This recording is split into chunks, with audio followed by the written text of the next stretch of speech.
तो जी सबसे पहले जो है हम थ्रेडिंग पर क्लास मैं आप लोगों को दूंगी, क्योंकि ब्यूटिशियन के कोर्स में सबसे पहली क्लास थ्रेडिंग पर होती है।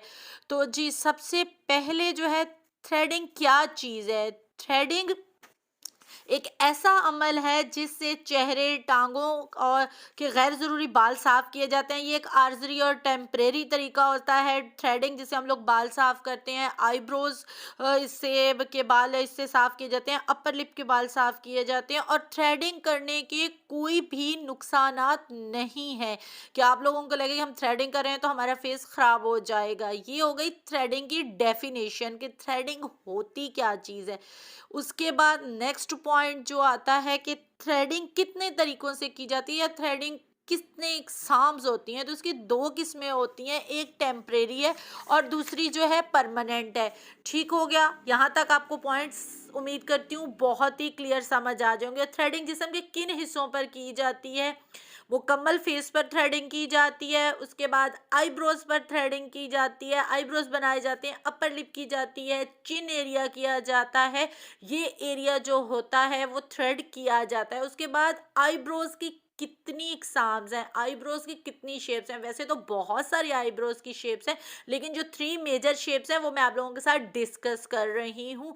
ये सामने आपको नज़र भी आ रहा होगा कि मैंने एक आईब्रो की जो शेप है वो ड्रॉ करके रखी हुई है। मेरी ड्राइंग पर आप लोगों ने नहीं जाना, आप लोगों ने इस लेक्चर को अच्छे तरीके से नोट करना है और अपने पास सेव कर लेना है। जब भी किसी क्लाइंट की आप लोग प्रैक्टिकल वर्क करने लगेंगे तो ये पॉइंट अगर आपके माइंड में होंगे तो आपके लिए बहुत ही फायदा होगा। फर्स्ट शेप जो है राउंड शेप है, इस तरह की है। ये आप लोगों के सामने मैंने ड्रॉ करके रखी है। वो इस तरह की गोलाई में शेप होती है और ये टोटल गोल शेप होती है। ठीक है, इस किस्म के आईब्रोज को ये इसलिए आपको बता रही हूँ कि जब कोई क्लाइंट आपके पास आएगा तो आप उसका फेस देख के उसके आईब्रोज देखकर अंदाजा लगा लेंगे कि इसकी शेप कौन सी है। स्ट्रेट शेप बोल सकते हैं, फ्लैट शेप बोल सकते हैं, ये बिल्कुल सीधी आईब्रो होती है। उसकी भी स्केच मैंने ड्रॉ करके रखा हुआ है, वो सेम एज इट इज इस शेप में होती है। ये स्ट्रेट आईब्रो कहलाती हैं। ठीक है, अगर आप लोगों के पास कोई क्लाइंट आता है उसकी आईब्रोज शेप आप लोग देख लेंगे जो नेचुरल शेप है, तो आपको जो है उसकी आईब्रोज बनाने में बहुत ही आसानी होगी। ये मेरी टीचर ने जिस तरीके से मुझे सिखाया है उस तरीके से मैं आप लोगों के साथ आगे शेयर कर रही हूँ। थर्ड जो है आर्च शेप होती है, ये थोड़ी पहाड़ी की तरह होती है।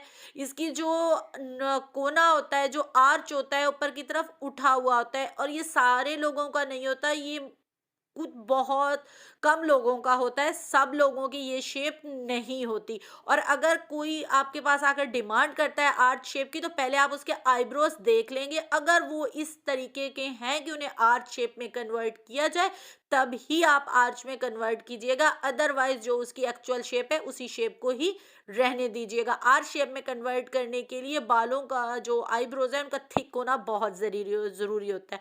अच्छा, जिन चीज़ों की थ्रेडिंग के लिए हमें ज़रूरत पड़ती है वो मैंने यहाँ पर लिख दी है। कॉटन थ्रेड चाहिए, मेडिकेटेड होना चाहिए, टेल्कम पाउडर ज़रूरी है, उसके बाद सीजर चाहिए हम लोगों को आईब्रोज की जो बाल होंगे एक्स्ट्रा उनको कट करने के लिए, फिर कॉटन वाइप्स चाहिए होंगी। उसके अलावा हैंड मिरर चाहिए कि आप जो है आपका क्लाइंट उसे दिखा सकें कि देखें आपकी शेप ठीक है या नहीं। उसके बाद टोनर चाहिए आपको, आप फेस टोनर अपने पास रखेंगे। मॉइस्चराइज़र क्रीम या सूथिंग लोशन ये भी बहुत ज़्यादा ज़रूरी है। इसकी ये है कि थ्रेडिंग के बाद इसे फेस पर अप्लाई करने से जो पोर्स ओपन हो जाते हैं वो इससे मिनिमाइज हो जाते हैं, ब्लर हो जाते हैं और कोई नुकसान नहीं होता। एस्ट्रोजन एक लिक्विड होता है, एक महलूल होता है। ये इसलिए यूज़ किया जाता है पॉलर में कि अगर खुदा न खास्ता थ्रेडिंग के दौरान कोई कट लग जाए तो कॉटन से उस एरिया को साफ कर लिया जाए ताकि ब्लीडिंग रुक जाए। और लास्ट पर ट्यूज़र है, ट्यूज़र भी बहुत ही मस्ट चीज़ होती है थ्रेडिंग के लिए। तो ये सारे टूल्स आप लोगों के पास होने ज़रूरी हैं। मैं आपको नेक्स्ट वीडियो में ये सारे टूल्स भी दिखा दूंगी कि ये हम लोगों को क्यों चाहिए होते हैं। वीडियो से बोर होकर कहीं मत जाइएगा, यहीं पर स्टे कीजिए। उसके बाद मेरी ड्राइंग देख लें, गंदी मंदी है तो मैं आपको बस समझाने की कोशिश कर रही हूँ। जब हम लोग थ्रेडिंग करेंगे, प्रैक्टिकल वर्क करेंगे तो इसी तरीके से होगा कि नाक का जो चांद बनता है, जो मून बनता है उससे बिल्कुल स्ट्रेट 90 एंगल में बिल्कुल 90 के जो एंगल होगा 90 एंगल में इस तरह स्ट्रेट एंगल में आप लोगों ने देखना है। उसके बाद नेक्स्ट एंगल जो हमारा बनेगा वो 60 का एंगल बनेगा, और लास्ट वाला जो है वो 45 का बनेगा। 60 का एंगल उसकी आर्च से होगा, जब हम थ्रेडिंग करेंगे तो इस तरीके से करेंगे। उसके बाद जो लास्ट एंगल जो है वो 45 का एंगल है। से पहले जो चीज़ हम लोग यूज़ करते हैं थ्रेडिंग के लिए वो थ्रेड है। ये मेडिकेटेड थ्रेड है जो पॉलर में ओरिजिनल यूज़ होता है, और ये जो वाइट वाला मैं आपको दिखा रही हूँ ये लोकल थ्रेड है, आम जो हम सिलाई के लिए यूज़ करते हैं। ठीक है, ये जो ब्लू वाला है ये मेडिकेटेड कॉटन थ्रेड है और पॉलर में यही यूज़ होता है। अगर आप बिगनर हैं तो आप इस वाइट वाले थ्रेड से प्रैक्टिस कर सकते हैं, क्योंकि वो 150 का आता है। इस तरह अगर आप अफोर्ड नहीं कर सकते तो सेकंड नंबर पर जो है सीज़र आप लोगों के पास इस तरह की छोटी होना ज़रूरी है कि आईब्रोज़ के जो एक्स्ट्रा बाल हैं जिनकी लेंथ ज़्यादा है उनको आप कट करेंगे। इस तरह की छोटी सी बास्केट ले लें, उसमें ये सारे टूल्स रख लें। ये एक तो अरेंज के वो अच्छा लगेगा, और दूसरा आपका जो सारा सामान है वो भी होल्ड हो जाएगा। इस तरह का ब्रश हम लोग रखते हैं क्योंकि आईब्रो को कॉम्ब करते हैं, और स्पूली जो की मदद से आईब्रो को प्रॉपर शेप देकर जो एक्स्ट्रा हेयर्स होंगे वो आप लोगों ने सीज़र की मदद से कट कर लेनी है। उसके बाद प्लकर है, प्लकर ज़रूरी होना चाहिए आपके पास, क्योंकि कोई ऐसा बाल है जो कि थ्रेड से नहीं आ रहा थ्रेड में, तो आप प्लकर की मदद से उसे निकाल सकते हैं। ये हो गई एक चीज़ें। ये तो हो गए थ्रेडिंग का सामान। अब मैं आपको स्किन केयर का बताती हूँ कि थ्रेडिंग करने के बाद आप लोगों ने उनकी स्किन पर मॉइस्चराइज़र ज़रूर अप्लाई करना है। इससे उनकी स्किन जो है वो रैशेस वगैरह नहीं होंगे, दाने नहीं बनेंगे, और रेडनेस भी उनकी स्किन पर नहीं होगी।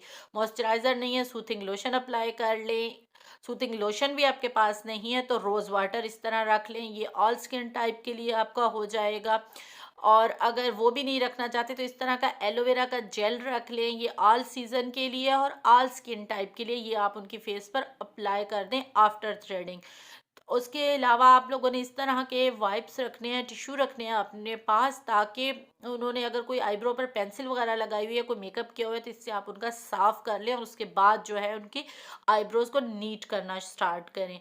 और आप लोगों ने एस्ट्रेजन भी अपने पास रखना है। एस्ट्रेजन इसलिए ज़रूरी होता है कि कोई ज़ख़म लग जाता है, कोई कट लग जाता है, तो उसको हम लोग कॉटन पर लगा कर वहाँ लगाते हैं तो ब्लीडिंग रुक जाती है। टेल्कम पाउडर आप लोगों ने रखना है, इस तरह का कंटेनर ले लेना है, उसमें एक टेल्कम पाउडर रख लेना है। अभी एस्ट्रेजन मेरे पास अवेलेबल नहीं है, उसकी मैं साथ पिक्चर लगा दूंगी, और उसका होना पार्लर में बहुत ही ज़रूरी है। और इस तरीके से अगर आप काम करेंगे तो आपका वर्क बहुत अच्छा होगा। नेक्स्ट जो है, अब मैं आपको थ्रेडिंग का मेथड बता देती हूँ। थ्रेडिंग के 3 मेथड हैं, लेकिन फर्स्ट वाला मेथड जो प्रोफेशनल है वो ये वाला है जो आपको मैं अभी फर्स्ट में बता रही हूँ। आपने थ्रेड ले लेना है, उसका जो एक सिरा है आप लोगों ने इस तरह से पकड़ कर उसे अपने दांतों में दबा लेना है, बिल्कुल लाइटली सी। यहाँ से मैं पिक्चर भी लगा दूंगी, आप देख लीजिएगा। इस तरह जब अपने दांतों में आप होल्ड कर लेंगे, नेक्स्ट जो आपका लेफ्ट हैंड है या राइट जिसमें आप होल्ड करना चाहें, आप थ्रेड को होल्ड कर लेंगे। तो उसके बाद आप लोगों ने 3 से 4 अंदर की तरफ बल देने हैं। आप अंदर की तरफ भी बल दे सकते हैं और बाहर की तरफ भी दे सकते हैं, ज़रूरी नहीं है कि अंदर की तरफ ही बल लो।